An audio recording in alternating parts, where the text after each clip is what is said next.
La musique et les arts ont toujours eu beaucoup de place dans notre pédagogie et dans notre manière de faire. Et l'idée d'une troupe d'enfants chanteurs et danseurs est venue comme étant finalement l'ambassade idéale de notre association. Les enfants qui composent la troupe viennent tous de nos lieux d'intervention. Ce sont des enfants qui vivent en bidonville, qui vivent en hôtel social, qui vivent dans les quartiers de Chilly-Mazarin, mais également dans les quartiers prioritaires de Longjumeau et de Massy-Opéra. Il y a des enfants qu'on va chercher à chaque fois sur les bidonvilles, d'autres que nous aidons à prendre le bus pour nous rejoindre. Évidemment, tous les cours, toutes les résidences, tous les déplacements, tous les festivals sont gratuits. On a commencé la troupe il y a un peu plus de 6 ans maintenant et il y a un bon tiers de la troupe qui était là dès les débuts de sa création. Donc ça fait que les enfants ils ont des parcours très longs dans le spectacle, qu'ils acquièrent une expérience vraiment très riche.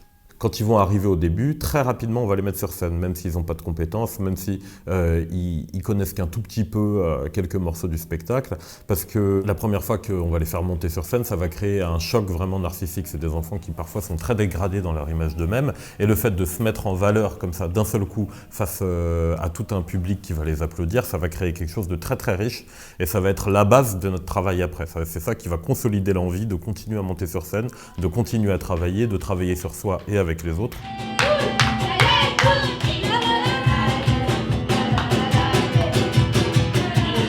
Je suis Rome. Dans mon pays, une fête sans musique, c'est pas une fête. C'est inacceptable. Ça fait maintenant 5 ans que je suis rentré dans cette troupe de danse. J'ai dansé. Ensuite, je suis devenu chanteur. Et après chanteur, je suis devenu danseur, chanteur et musicien.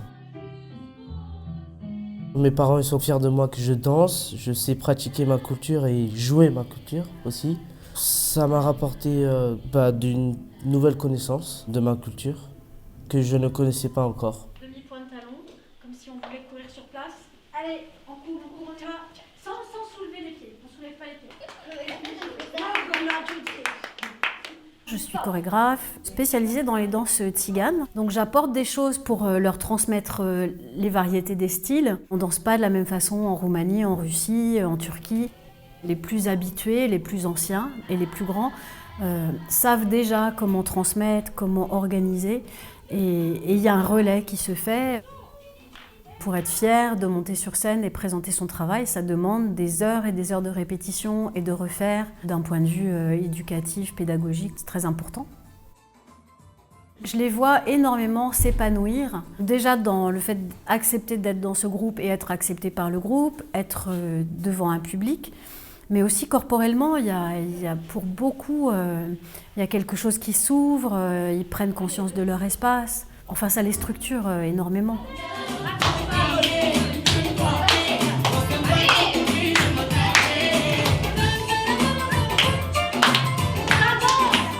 Aven Savoré, en tzigane, ça veut dire venez tous. Ça c'est pour mettre dans les pieds et en fait ça c'est des claquettes que tu fais comme ça. Je savais pas mais il m'a montré comment on fait.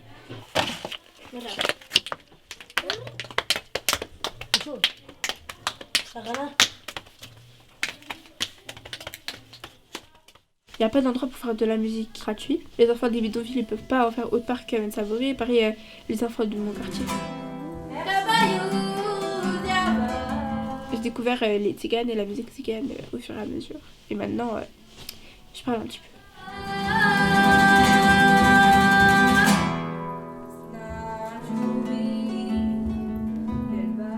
Aven Savoré, c'est 2 répètes par semaine toute l'année, une vingtaine de concerts, autant des tout petits concerts qu'on va faire dans des lieux sociaux de la région que des gros concerts sur des grandes scènes. On a fait toute une série là, les 2 dernières années de concerts avec Ibrahim Malouf, on est allé à la Cigale.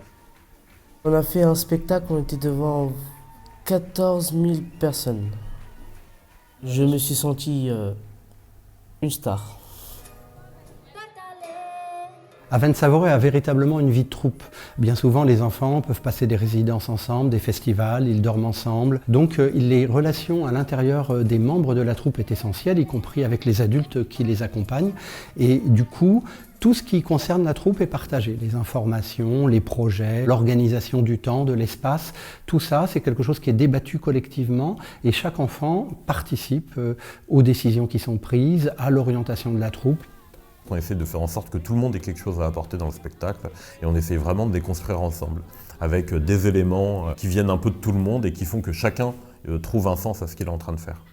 Notre pédagogie à nous, c'est que les enfants trouvent dans Aven Savouré bien plus que des cours de danse, bien plus qu'une troupe. Ils participent à toutes les autres actions de l'association, leurs parents également en sont bénéficiaires, et nous les suivons scolairement dans leur orientation personnelle, dans leur orientation professionnelle.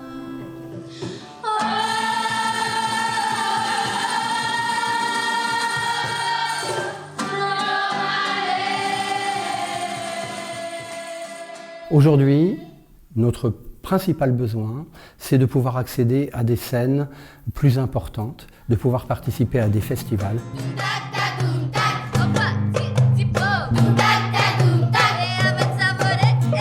Nous voudrions aussi qu'Aven Savouré devienne encore davantage une école intégrale pour les enfants, développer leurs compétences, pas seulement en chant et en danse, mais aussi en relations, en communication, en connaissance sociale, en connaissance du monde, et pouvoir justement les préparer à leur vie d'adulte.